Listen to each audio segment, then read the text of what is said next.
चला मित्रांनो, मी आज कुठं आलो माहिती का? हॉटेल साकुरवाला. नाव बघितलं का? एक नंबर नाव आहे. नावासारखीच एक नंबर पण क्वालिटी आहे. कुठं? संगमनेर मध्ये एकाच ठिकाणी. चला तुम्हाला मी दाखवतो आतमध्ये आपली फॅसिलिटी कशी आहे. चला.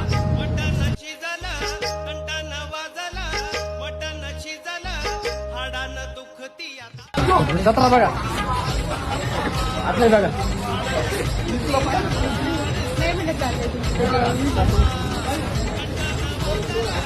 मित्रांनो जत्रा बघा इकडे कशी, इकडे पण बघा कशी. यायलाच लागतंय. कुठं? हॉटेल साकुरवाला. मेडिकल हॉस्पिटलच्या थोडंसं पुढं 500 मीटर अंतरावर उजव्या हाताला एक नंबर क्वालिटी आहे. कुठं? हॉटेल साकुरवाला. मालक कोण आहे माहितीच आहे ना? श्रीकांत भाऊ झिटे. एकदा नक्की व्हिजिट करावं लागतंय. मी आलोय, तुम्ही पण या. मी पोटभर खाऊन जाणार आहे. तुम्ही या आणि एकदम ओके मध्ये हाडानं दुखती आता